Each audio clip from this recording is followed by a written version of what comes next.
Hi everyone. We want to welcome you guys to the first club event for the International Relations Club. My name is Francisco. I'm the Director of PR and External Affairs for the International Relations Club here at Harvard. Our club is dedicated to raising awareness of current issues in international relations and world diplomacy. Our goal is to promote dialogues among students and scholars as well as policymakers through a unique blend of educational and social events that inspire engagement in the world affairs. I want to introduce Tenzin Dickey, who is the Vice President of the International Relations Club.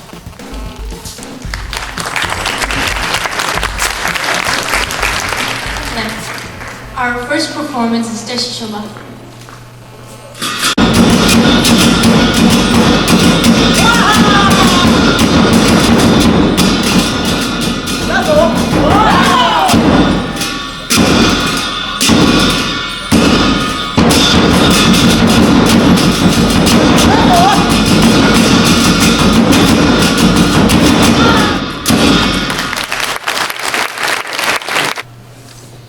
Our next speaker was born as a refugee in the foothills of Himalayas in India. Fighting for his country's independence, he believed that from a very young age he was mentally and emotionally trained to stand up to speak against social and economic injustices. He is the first Tibetan in the world to be elected as a labor leader and is currently the Executive Vice President of Service Employees International Union Healthcare Minnesota. He has wealth of experience working on election campaigns in the US. He has worked on late Senator Paul Wellstone's campaign, and in the Tibetan community he has served as the General Secretary and President of Regional Tibetan Youth Congress. For those of you who are not aware of Tibetan Youth Congress, it is the largest non-profit organization fighting for Tibet's independence. Since the recent spate of self-immolations inside Tibet, he has been touring different schools, speaking about the self-immolation cases inside Tibet. And he was at 5 different schools this entire week, and today he just flew in from Minnesota to our event. The list of all of the accomplishments he's made toward Tibetan community is just greatly too numerous to mention in his brief introduction. So it is a tremendous honor to invite Mr. Jigme Ugen. Thank you. I'd like to thank the Harvard Extension International Relations Club for organizing this event. Thank you very much. As Tibetans, we've taken the responsibility to spread the word, the message coming in from Tibet. Any kind of platform, any forum, any ears to listen, we are there. March of 2008. The biggest uprising someone like me, my generation, had seen of Tibet. A generation of people in Tibet who witnessed the biggest uprising all across Tibet. This was a few months before the Olympics happened, and this even marked the 50th anniversary of the 1959 uprising. Tibetans in Tibet believed that the world was watching China. Olympics was coming in place. It was surprising. Within days, thousands of Tibetans were killed. They marched out in the street. They're holding pictures of the Dalai Lama, which in the past, just a simple act of having a small or any photo of the Dalai Lama or the Tibetan national flag would lead you into prison, would lead you into hard torture. 2008, all across Tibet, hand-painted flags, portraits of the Dalai Lama out in the street. Strenuous. It sent a strong signal to Beijing, a system that was pushed on fear and intimidation. It no longer held water in Tibet. And along the way, while there were other grassroots movements that happened in Tibet, I kind of bring focus to the 2006. This happened, us Tibetans back in Tibet, it's a very cold country. People who love animal skins. You give them a sense of pride, authority. And in 2006, actually, His Holiness, in one of his teachings at a college chapter, actually said that these animal skins should not be used. We should not do this. And a day or two following that, thousands of Tibetans, thousands, all across Tibet, came out in the street and burned the animal skin. Shook Beijing. One individual in exile says something and 6 million people are listening. 2010, the 60th anniversary of the People's Republic of China, portraits of the Dalai Lama and the Tibetan flag was flung out. There was an enthronement of the Dalai Lama. They created a lifelike image. Hundreds of monks, hundreds of monasteries participated. They had about 5,000 monks who came out, and they actually asked the Chinese army and the police not to interfere. Said, if you want to participate, you wear Tibetan clothes and come in. The enthronement went as planned. Victory. There is a fight, a need to protect the identity. Younger people, born under the Chinese system, born during the Chinese regime,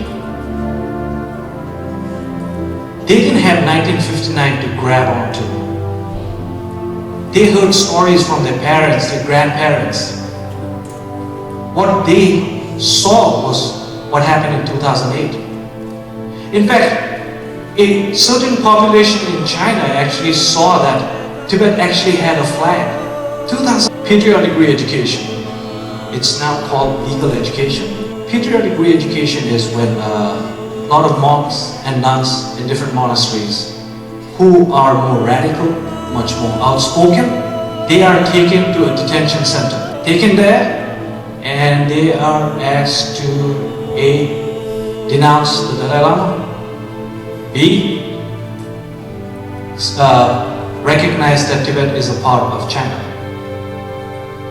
It's interesting because one of the things that when we look into this is the world's youngest political prisoner, the world's longest serving political prisoner, the most amount of political prisoner are Tibetans. We have political prisoners who've been in prison for over 30 years. All they had to do was denounce the Dalai Lama and say that Tibet was a part of China, and they would have been released. 30 years. So this is the Kirti monastery actually. There are about 2,500 monks in there. In fact, when I met one of the monks who was in the Kirti monastery a long time ago, I told him, he has a Facebook page. So I tell him, I hope you will post it up there and start tagging people. But 2,500 monks in a monastery, today as we stand here, they are close to about 300 to 400 monks. Half of them chose not to stay in the monastery because of the patriotic re-education. People who didn't comply were taken away. These are the handbooks that you're forced to read. Every week, the monastery actually has classes. I hear it's 5 times a week. For a Tibetan Buddhist, your teacher holds umpteen reverence. When you denounce the Dalai Lama, there's no point on being a nun or a monk. A lot of them chose to just leave the monastery and go away. In fact, Beijing just recently said that 300 monks from the Kirti monastery are going through the legal education system. Based on all of this, the repression that happened, a point where the monks wanted to talk about this, we can tell you stories, we can share stories of political prisoners who didn't speak a word. for 6 years because they felt nobody was listening to them, and stayed in prison without talking to anyone. And when they were released, they could hardly talk. These were the points where Tibetans felt they were not being heard. 1998, Tudemuru was on a hunger strike until death. The Indian police came in and force-fed him. He went inside the bathroom, doused himself with gasoline, and came out calling for Tibet's independence. The first self-evolution within the Tibetan movement. In 1950, 13 self-evolutions in Tibet so far. In fact, when I was making this presentation just yesterday, a 46-year-old man self-immolated. Nathan Pinto was a father of 3 children. He used to be a monk, self-immolated. Tabe, one down there, he was in his mid-20s. When he self-immolated, he was running down the street. This happened in 2009. The police chased after him and shot him. And then, 2 days later, sent his family to prison for participating, encouraging, and helping him. So they were sent for 10 years each. This didn't sit well with the monks. It was hard punishment. Rather than listening and trying to understand why Tabe self-immolated, his family and the whole town was punished. 2011, that's when the spree started. And in Tibet, they are saying they will not stop. They will not stop till the world reacts. Images are coming from Tibet. It was for a nation. It was for the people. It was to highlight along the world and really tell the world that things are not still right in Tibet. When we go back and look at the ages, all of them were born under the Chinese system. What I did was I went through a lot of news clips. I started putting in words together, and these were some of the things that were highlighted a lot. A lot of time it was termed as suicide, as extreme religion fanatism. It was called that self-immolation is so anti-Buddhism. All of this. These monks and nuns who self-immolated made a very conscious decision not to hurt anyone. They made it very clear that they did not want to hurt, harm any of the Chinese people living around that neighborhood. They wanted to send a message to Beijing. They felt maybe these actions, like any other microcosmic change, Beijing started providing some of the monks with money. In fact, we heard reports that Beijing was actually offering a little pension for the monks. For us Tibetans, it's kind of surprising because once you're a monk, you never retire. So, completely unaware, no understanding or respect of what's happening in Tibet. And the constant blame game of blaming the Dalai Lama, of creating unrest in Tibet, yet at the same time contradicting and saying everything's okay in Tibet. These are the reasons, these draconian policies that have been placed, and the constant attack on the Dalai Lama seems to it's a contempt for the Tibetan way of life and disrespect. It's complete disrespect for the dignity that every Tibetan in Tibet or in exile have. The consistent message, and I'd like to leave with that, coming from all the 13 self-immolation who have been religious freedom in Tibet, the return of the Dalai Lama in Tibet, and freedom in Tibet, for Tibet. These have been the consistent message right through. These aren't based out of organizations putting it together. These aren't based out of monasteries organizing any of the self-revolutions. These are individual actions, not hurting anyone, but making a conscious decision to burn themselves. From where I stand, this is a sacrifice for the nation. Sacrifice for a cause. It's a calling to the world, to people in this room, to people outside this room to react. And really try to understand why this is happening.